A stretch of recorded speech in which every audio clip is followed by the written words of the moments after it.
Chechenlar va Checheniya voqeasi. Chechenlar Kavkaz tilli xalqlarning biri bo'lib, Shimoliy Kavkaz rayonida o'ltiraqlashgan. Yurti Checheniya. Checheniya Rossiya Federatsiyasidagi 21 jumhuriyatning biri. Chechenlarning Checheniyaning atrofidagi Ingush, Dag'iston, Shimoliy Osetiya, sal yiroqdagi Afg'oziya va Ozarbayjon qatorliq musulmonlar ko'p qismini egallaydigan jumhuriyatlar bilan bo'lgan aloqasi qo'yiq. Checheniyaning yer ko'lami taxminan 15,000 kvadrat kilometr, nupusi 1 milliondan ortiq. Chechenlar islom diniga e'tiqod qiladi.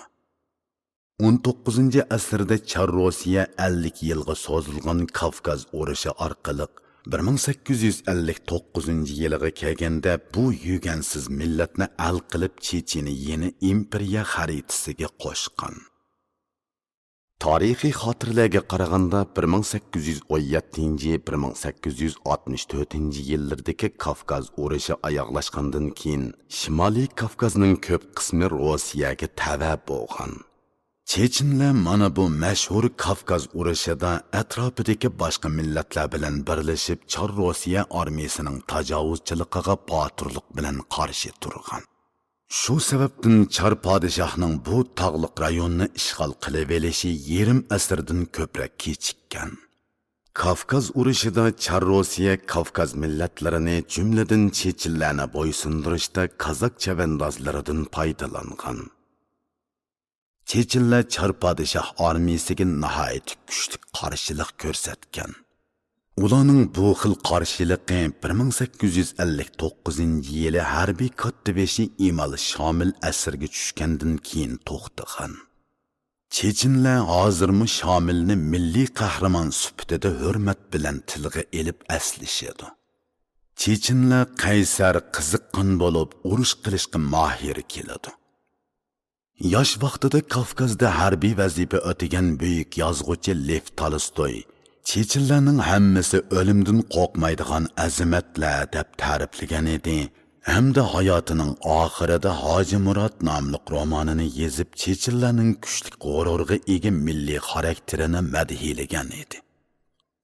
Nupusi butun Rossiya nupusining 1%igami, zemini Rossiya zeminining 0,1%igami yetmaydigan bu millat yaqinqi bir necha yildan buyon Rossiyaga qarshi mustaqillik harakati bilan shug'ullanib, butkul Rossiyaga ovorchilik tepadi ham xalqaroliq masala paydo qildi. Chechenlar qarachash bug'diyonglik keladi. Ko'pinchisi qo'yiq soqol qo'yadi. Bo'g'aylari uzun soqol qo'yadi. Cho'ng quyruqli qo'yning terisidan ishlangan tumoq kiyadi. Chechenlar oilasiga va diniy e'tiqodiga intayin sodiq bo'lish bilan dong chiqargan. Bu ularning kuchli shaxsiy shon-shuhrat tuyg'usiga ega bo'lishiga sabab bo'lgan bir omil. Ruslar Chechenlarni g'ururlik, erkinlikni yaxshi ko'radigan, hukumatsizlikni yoqtiradigan millat deb qaraydi. Hozirgi Chechenlar Nazirallar, Avuxovlar va Echkerinlar deb uchga bo'linadi. Chechenlar dehqonchilik va chorvachilik bilan shug'ullanadi. Kavkazdagi boshqa millatlar bilan selishtirganda Chechenlar bilan ingushlarning ijtimoiy tuzumi xeyli ko'na. Ular bugungi kungacha qabila boshliq tuzumi va urug'doshlik tuzumini saqlab kelmoqda. O'xshash bir urug'dikilar bir-birini aka-uka, och-singil deb qaraydi. Urug'doshlik o'rib odatidagi eng johil xohish qondoshlar uchun qisos elish tuzumi ularning vujudida hali ham kuchli darajada saqlanmoqda. Chechenlar intayin mehmondo'st millat. Bu ularning asosli o'rib odatlarining biri. Kelgan mehmonni qabila boshlig'i o'zi kutib oladi. Mehmon uyga kirsila uning do'st yoki dushman bo'lishidan qat'iy nazar qabila boshlig'i uni qo'g'daydi. Char podshoh hukumati Kavkazni bo'ysundirgandan keyin Chechenlarning an'anaviy tuzumi va urf odatiga qarata asosiy jihatdan yo'l qo'yish siyosatini qo'llangan. Chechenlar Oktyabr inqilobidan keyin Rossiyaning janubida ep berilgan ishga urushga qatnashmagan birdan-bir millat. Bu ularning milliy uyushqoqlik ruhining intayin kuchligining ifodasi. Sovet hokimiyati 1922 yili 11 ayning 30 kuni Checheniya avtonom oblastini qurib, Grozniy shahrini oblast markazi qilgan. Ya'ni Grozniy degan so'z rus tilida rahimsiz shahar, qo'rqinchli shahar degan ma'nolarni bildiradi. 1936 yili 12 ayning 5 kuni Chechen Ingush Sovet Sotsialistik Avtonom Cumhuriyati qurilgan. 1944 yili Stalin rahbarligidagi Sovet ittifoqi hukumati Chechenlarni Germaniya tajovuzchilari bilan hamkorlashdi deganni bahona qilib, yurt makonidan ayirib O'rta Osiyo jumhuriyatlariga qo'g'lavatgan. Xrushchev taxtga chiqqandan keyin asosliqqa 1957 yili zo'r ko'p sondagi chechenlar yurtiga qaytib milliy avtonomiyasini asliga keltirgan. Lekin buninglik bilan chechenlarning nurg'un iqtisodiy va ijtimoiy masalasi hal bo'lgan emas. Aksicha dehqonchilik etizlari yetishmay qolgan va ishsizlar ko'paygan.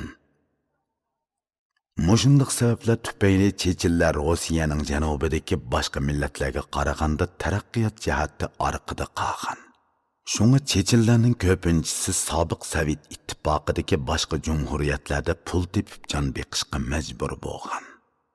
Gorbachev rahbarligida islohot yo'lga qo'yilgandan keyin chechenlarmi sobiq Sovet ittifoqidagi musulmon millatlarga o'xshash milliy va diniy an'anasini asliga keltirishga boshlagan hamda arab va boshqa musulmon davlatlari bilan bo'lgan munosabatini, shuningdek Turkiya, Iordaniya qatorliq davlatlar bilan bo'lgan qarindoshlik munosabatini kuchaytirishga kirishgan.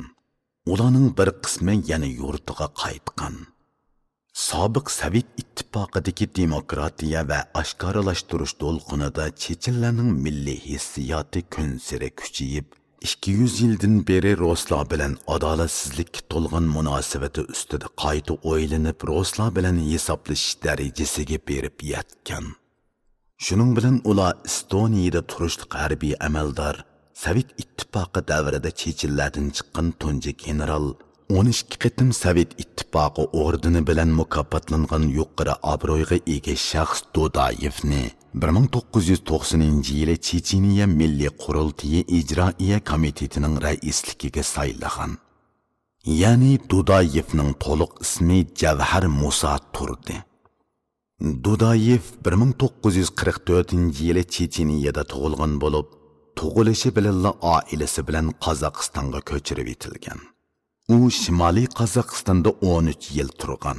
Uning kasbi harbiy uchquchi bo'lib, Sezran tik uchar aeroplan maktabi va Tanpov yiroq musofirlik aviatsiya qismi yuqori darajalik harbiy aviatsiya maktabi, Gagarin havo armiya institutini bitirgan. Uning armiyada amali tez o'sgan. 36 yoshida aviatsiya Bingtuanining qo'mondoni bo'lgan. Dodayev 1987 yili Estoniyaning Payilno shahrida turishliq yiroq musofirlik bombardimonchi aeroplanlar diviziyasining qo'mondoni, qo'shimcha shu joyda turishliq qismning qo'mondoni bo'lgan. U bu vazifani o'tagan 3 yilda Sovet ittifoqidan bo'linib mustaqil bo'lishni orzu qiladigan Estoniya millatchilarining harakatiga qarata nihoyat keng qo'saq bo'lib, yerlik aholining olqishiga erishgan. 1991 yili Checheniyadagi bir turkum oqsoqollar va korxonachilar Sovet ittifoqi armiyasi tarkibida Estoniyadan chekingan Dodayevni taklif qilib Checheniyaga qaytirib kelgan. Dodayev salomatlikim harbiy xizmat o'tashga yordamidi deb shu yili 4-oyda harbiylikdan chekingan ham Checheniyaga kelib siyosiy faoliyatlarga aktiv qatnashgan. 1991 yili 19 avgust vaqasidan keyin Dodayev ayni vaqtdagi Chechen Ingush Jumhuriyatining Zavkayev boshchiligidagi rahbarlarini taxtdan qo'g'lab tushirib huquq tortib olgan. Shu yili 10 ayning 27 kuni Checheniyaning Zongtungligiga saylangan. Dodayev Zongtung bo'lgandan keyin Zongtung mahkamasiga chechenlarning 19 asrdagi milliy qahramoni Shamilning emas, Balki 18 asrdagi Chechen xalqining Char Rossiya mustamlikachilarga qarshi qo'zg'oloniga rahbarlik qilgan milliy qahramoni Shayx Mazuriyning cho'ngaytilgan rasmini osgan. Uning nazarida Shomil Ruslarga al bo'lgan milliy qahramon edi. Bu yil 51 yoshga to'lgan Dudayev o'zini taqvodor musulmon deb atamoqda. U oilaga ko'ngil bo'ladigan kishi. Uning ayoli Rus bo'lib, ismi Aliptinna. Ularning bir necha o'g'il qizi bor. Dudayev yaponcha jonbozlikni pishiq egilagan. U yana klassik muzika havaskori. Shundaqla gul o'stirishga herisman. Ammo hozir u harbiy ishlarga oid texnikani hammadan a'lo biladi. Dudayev Checheniyaning Zungtunligiga saylangandan keyin Moskva taraf darhol Checheniyadagi Zungtung saylamini qonunsiz deb hisobladi. Dudayev bo'lsa nihoyat tezlik bilan Checheniyaning mustaqilligini jakarladi. Shuningdan keyin u federatsiya shartnomasiga imzo qo'ymadi. Federatsiya xomchotini topshirmadi. Federatsiya saylamiga qatnashmadi hamda Rossiya hukumati bilan izchil qarshilashib keldi. Vaziyat kundan kunga keskinlashdi. Uning eng gavdalik siyosiy faoliyati qonunsiz qurolliq kuch qurishdan boshlandi. Uning bu harakati Rossiya Federatsiyasining boshqa rayonlarida o'ltiraqlashgan chechenlarning ko'plagan moddiy yordamiga erishdi. Checheniya vaziyatining taraqqiyoti va ta'siri Rossiya hukumatini jiddiylashtirdi. Rossiya hukumati avval Chechenlar armiyasidagi qabila ziddiyatidan va Dudayevga qarshi o'ktichi kuchlardan foydalanib Dudayev hokimiyatini og'dirmoqchi bo'ldi. Shuning bilan Rossiya davlat dumasining boshlig'i bo'lgan chaqda Zungtung Yeltsin bilan qarshilashib mag'lub bo'lib qo'lga olingan. Keyin umumiy kechirimda turmadan chiqib oliy maktabda iqtisodshunaslik darsi berayotgan Xosbolatov Chechen bo'lish sifati bilan bu siyosiy fursatda Rossiya uchun xizmat ko'rsatib, o'zining ilgirki o'rnini asliga keltirish niyatida kelishtirgich salohiyati bilan ona yurt Checheniyaga bordi. Dudayev Xosbolatovning ajdodlarining zaminini setib, Checheniyani o'zining Moskvaga sharaf bilan qaytishidagi bir sakrash taxtisi qilmoqchi bo'layotganligini bilib, uni Checheniyaga yaqin yo'latmadi hamda odamlardan 15 ni etib tashladi. Moskva taraf Xosbolatovning Checheniya krizisini hal qilishda o'ynamoqchi bo'lgan roliga ancha qiziqmadi. Dudayevning Germaniya muxbirining sobiq davlat majlisining raisi Xosbolatov hozir siz bilan qarshilashyapti. Buningdan ajablanamsiz deb so'ragan savoliga qilcha ajablanmayman. Xosbolatov umurtqisi yo'q odam. Hozir Rossiya bu qo'rqinchli g'aljir itqa o'kul urush orqali uni menga qarshi turishga undayotdi. U Rossiyaning tipik qurboni deb javob berdi. Rossiya hukumati Xosbolatovni quchoqlamagan bilan Checheniyadagi asosli o'qitichi tashkilot vaqtli komitetni xarajat va qurol bilan ta'minlab, bu tashkilotning rahbari Avtorxanovning Dudayevni og'dirib etishini qo'lladi. Rossiya zunglisi Chernomilkin Checheniya Cumhuriyati vaziyati to'g'risida nutq so'zlab, Rossiyaning Checheniya Cumhuriyati bilan bo'lgan munosabati konkret harakat qo'llanish bosqichiga yetdi dedi. Dudayevmu Checheniyaning mustaqillik jakarlaganligining 3 yilligini tabriklash yuzasidan o'tkazilgan yig'ilishda nutq so'zlab, erkinlikka erishilmagan millatni millat degila bo'lmaydi. Biz mustaqillik uchun oxirigacha kurash qilamiz dedi. Shuning bilan 1994-yili yoz bilan kuzning oralig'ida Rossiya hukumatining qo'llashiga erishgan o'qitichi kuchlar bilan shiddatli jang qilib, oxiri ularni mag'lub qildi ham o'qitichi kuchlar tarkibidagi Rossiya harbiylaridan 10 necha kishini asirga elib oldi. Buning bilan Checheniya krizisi Rossiya hukumatining beshini tig'imi qotirdi. Shuning bilan Rossiya hukumati Checheniyaga harbiy mudohala yurgizishni qaror qildi. Ba'zilar Checheniya olqanchilik zamin, shunga Checheniyaning mustaqil bo'lishiga yo'l qo'ygan taqdirdami u Rossiyaning umumiy vaziyatiga ta'sir ko'rsatmaydi deb hisobladi. Rossiya hukumati Rossiyada 32 milliy avtonom rayon bor. bu rayonlarning umumiy yer ko'lami Rossiya zeminining yarmidan ko'pragini egallaydi.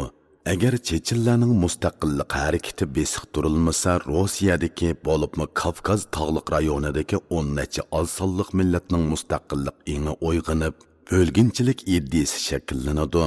Şoňa Checheniyaning mustaqil bo'lishiga yo'l qo'yilsa, kelib chiqadigan oqibatni tasavvur qilg'ili bo'lmaydi deb qaradi.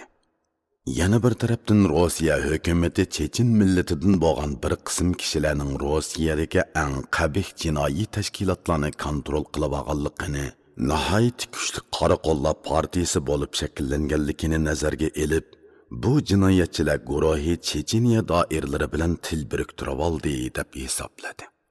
G'arb tahlilchilari bo'lsa Rossiyaning harbiy mudohili yurgizishini qaror qilishning sababini tahlil qilib, Rossiya bu tog'liq kichik jumhuriyatga ham uning alpoz yomon mustabid hukmroniga nima uchun shuncha ko'yib pishib taqobil turadi? Checheniya strategiya jihatda unchavala muhim emas. Uning ustiga u intayin nomrod bo'lib, xuddi Rossiya Federatsiyasidagi Gaza rayoniga o'xshaydi. Ammo Rossiya hukumati Dudayevning Rossiyadagi boshqa oz sonliq millatlarga, bo'libmi chatoq ko'p chiqadigan Kavkaz rayonidagi musulmon millatlarga bo'lgunchilik iddiasi tarqitishidan ansiraydi. Oxirgi hisobda Rossiyaning Sovet ittifoqidagi bir qism mustaqil davlatlarga parchalanib ketishidan andish qiladi deb ko'rsatishdi. Yana ba'zi tahlilchilar Rossiya bilan Janubiy Kavkazdagi 3 jumhuriyat oralig'idagi neft oqqizish trubasi va temir yo'l liniyasi Checheniyadan o'tadi. Bu Rossiyaning manfaati bilan munosabatlik muhim strategik rayon. Shunga Rossiya hukumati Checheniyaga bo'lgan kontrolli huquqidan voz kechmaydi deb ko'rsatishdi. 1994-yili 12-oyning 11-kuni Rossiya armiyasi Checheniya zeminiga rasmiy hujum qo'zg'adi. Ular bir qancha 10 ming askar, bir qancha 100 tanka va bronevikni ishga solib, 3 yo'lga bo'linib Checheniyaning poytaxti Groznyga qarab ilgariladi. Rossiya davlat mudofaa ministri Kirachev 2-3 soat ichida Checheniyani ishg'ol qila olamiz deb aytdi. Ba'zilar 12-oyning 12-kunidagi Rossiya asos qonun bayramida Grozny shahrini ishg'ol qilishni tasavvur qildi. Rossiya armiyasi Checheniya zeminiga qadam qo'yish bilan tang Checheniya doiralari butun dunyoga ikkinchi qitimliq Kavkaz urushi boshlandi deb jakarladi. Chechenlarning muftisi Muhammad Husayn Hoji Grozny televiziya stansiyasi orqali puhronlarni millat ayrimay, diniy va siyosiy xohishlarga qaramay, yakdillik bilan hamkorlashib vatanni qo'g'dashga chaqirdi. Rossiya hukumati Checheniyaga askar avatgandan keyin Shimoliy Afrika davlatlaridagi ba'zi asli din tariqatchilari va Afg'onistondagi g'azotchilar jamiyatiga berib, Rossiya armiyasiga qarshi urush qilish uchun fidoi qabul qildi hamda darhol Checheniyaga yetib keldi. Rossiya hukumati maxsus yig'in ochib Afg'oniston g'azotchilari, Azerbaycan jangovar duyining a'zolari va Ukrainadagi chekidan oshgan millatchilardan tashkil qilingan yollanma qo'shinning harakatining alohida fojia tug'dirayotganligini muzokara qildi. Bo'libmi ular Azerbayjondagi harbiy mutaxassislardan tashkil qilingan 200 ga yaqin odami bor ko'k bo'ra deyilgan qo'shinning harakatining nihoyatda jonlanib ketganligiga diqqat qildi. Rossiya armiyasi Checheniyaga hujum qo'zg'agandan keyin sobiq Sovet ittifoqining O'rta Osiyodagi bir qancha jumhuriyati, Qozog'iston, O'zbekiston va Turkmanistonlarning hukumatlari Moskvaning Kavkaz rayonidagi bo'lginchi qurolli kuchlarni bostirishini qo'llaydiganligini bildirdi. Bir qancha asosli musulmon davlati bo'libmi Turkiya hukumati Rossiyaning Checheniyadagi harakatiga norozilik bildirdi. G'arb allari bu voqeani Rossiyaning ishki ishi degan bo'lsa-mu, lekin bu qonliq urushga bag'ansira diqqat qilayotganligini aytdi va Rossiya armiyasining Checheniya fuqarolarini o'ltirishdan saqlanishini ogohlantirdi. Bu voqeaga nisbatan Amerikaning muqomi sal to'varrak bo'ldi. Amerika hukumati Rossiyadan iborat bu yadro cho'ng davlatining muqim bo'lishi hammadan muhim. Checheniya masalasining ahamiyati ancha zo'r emas. Şoňa biz Rossiya bilan bolgan munosabatda faqat Checheniya masalasiga yepishib olmasligimiz kerak deb aytdi. Rossiyaning ichki qismida bu urushga nisbatan ikki xil kayfiyat shakllandi. Rossiyada berilgan jamoat fikrini tekshirish natijasi 60%dan ko'proq aholining Checheniyaga hujum qilmaslikni tashabbus qiladiganligini ko'rsatdi. Rossiya axborot sohasidagi bir qism nopozliq arboblarmi bu o'z xalqiga qarshi vahshiy urush qo'zg'ash hisoblanadi deb ko'rsatishdi. Rossiya armiyasi ichidagi ba'zi harbiy amaldorlarmi armiya uchun aytganda o'z zaminimizda tajovuzchi va soqchi bo'lish yaxshi ish emas deb qarashdi. Hujum boshlangandan keyin armiyadagi eng hurmatga sazovar qo'mondon Libet general bu qitimqi harbiy harakatni ahmoqona harakat dedi. Askarlarmi bu qitimqi vazifaga qarata hech qancha qiziqmadi. Shundaqla ular butunlay qurollangan, birdek ittifoqlashgan xalqni qirg'in qilishni xohlamaydiganliklarini bildirishdi. Ivan Babachov general Chechen ayollari va bolalaridan hosil qilingan odam temiga duch kelganda so'zlagan hayajonli so'zida Rossiya rahbarlari bizni ayblasa bo'ladi, lekin biz o'q chiqamaymiz, biz xalq tanki bilan qarshi turmaymiz, endi davomliq ilgirlamaymiz dedi. Harbiylar va harbiy amaldorlar ichida urushni xohlaydigan, xohlamaydigan ikki qutb shakllanganiga o'xshash Rossiyaning siyosiy munbiridimi ikki xil xohishga ega kishilar paydo bo'ldi.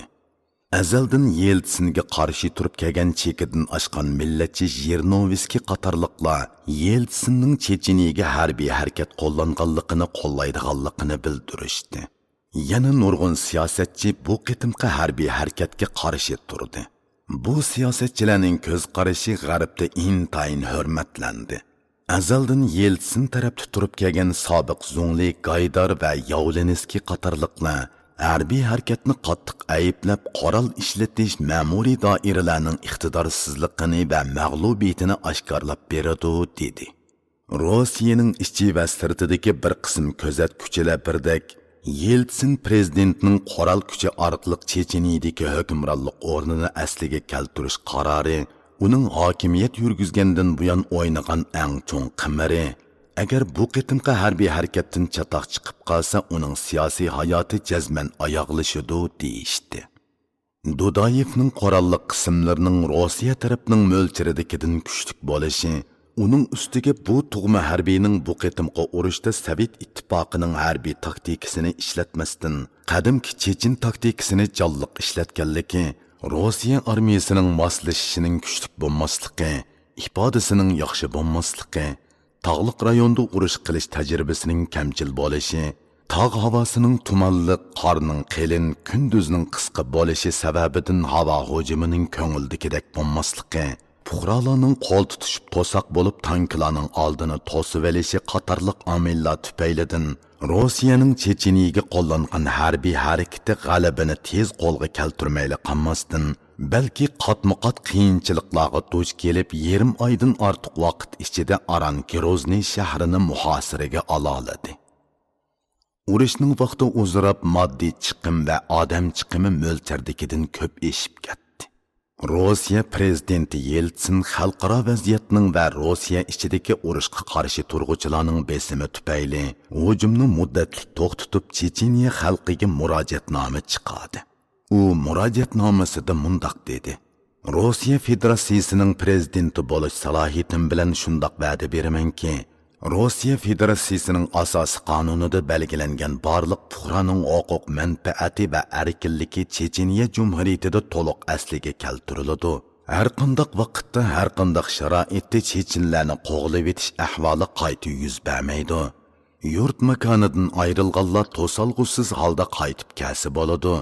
Checheniyadagi yerlik huquqliq organlarning o'z funksiyasini ijro qilishiga amalning boricha imkoniyat yaratib beriladi. Checheniya Cumhuriyati Rossiya Federatsiyasining ismi jismiga loyiq subyekti bo'ladi. Checheniya Cumhuriyatiga iqtisodiy, ijtimoiy yordam va insonparvarlik yordami beriladi. Chechen millatining o'z taqdirini o'zi belgilashiga yo'l qo'yiladi. Qonunsiz qurolli kuchlarning qurolni topshirishi ilgirimi hozirmi Checheniya masalasini tez yo'l bilan hal qilishning intayin muhim sharti bo'lgan ham bo'ladi. Yeltsin qo'shimcha qilib yana mundoq dedi. Hozir hamma ish Checheniyadagi qo'lga qurol elib Rossiyaning qonunli hokimiyatiga qarshi turayotgan kishilarga bog'liq bo'lib qoldi. Men ularning yaxshi iroda va sog'lom ideyaga ega bo'lishini umid qilaman. Rossiya musulmonlarning dushmani emas. Rossiyaning zaminida o'ltiraqlashgan har qanday millat o'z millatining alohidaligini va an'anasini saqlashga huquqli.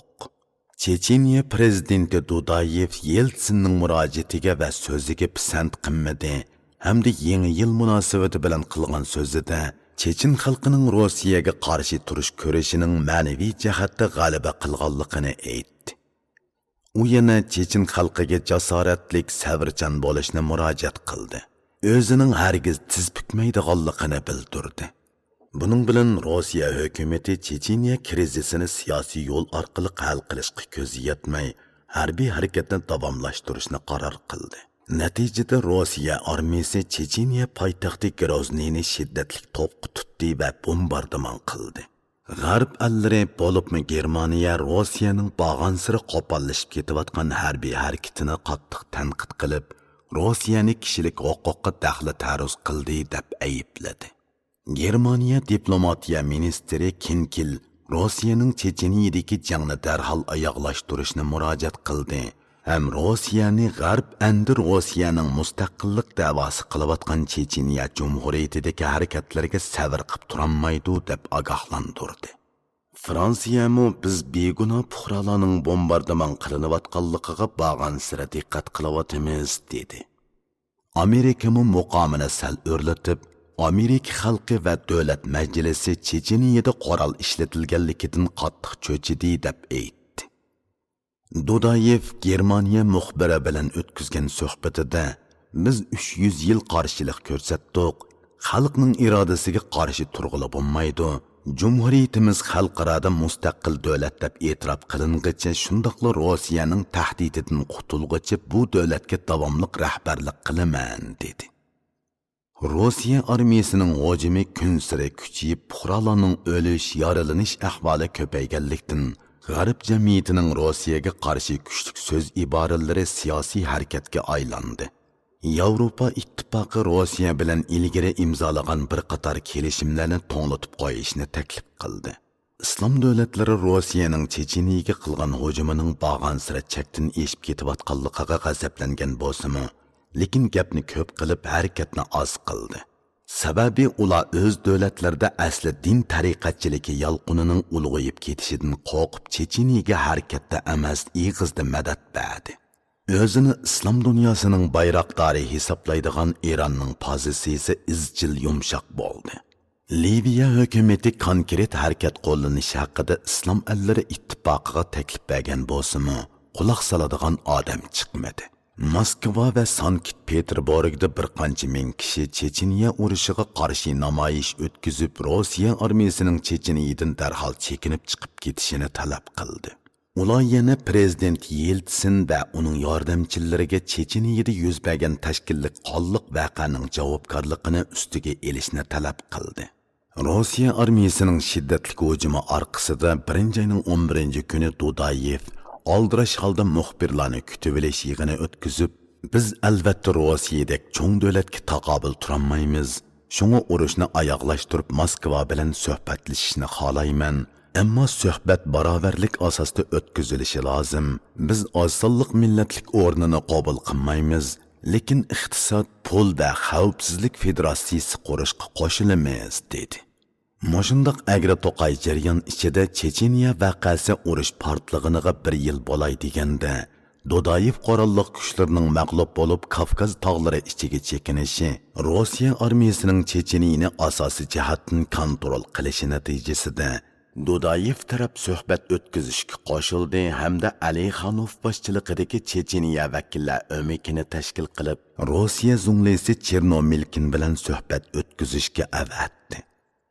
Checheniya krizisini hal qilishga taqozo bo'lib turgan uning ustiga kun sari ko'payayotgan terrorlik harakatlarga taqobil turolmayotgan Rossiya hukumati suhbatga jiddiy muomala qildi. İkki taraf 1995 yili 7 ayda harbiy kelishim hosil qildi. Kelishimning mazmunida Dudayevning qurolli kuchlarining qurolsizlantirilishi asosiy shart qilib bekitildi. Navbatda bu harbiy kelishim ijro qilinish bosqichida ketyotdi. Dodayev bo'lsa yanada har qanday vaqtda Checheniyaning Rossiyaning xaritasida qilishiga qo'shilmaydiganligini ta'kidlab turibdi. 1995 yil yozda yozilgan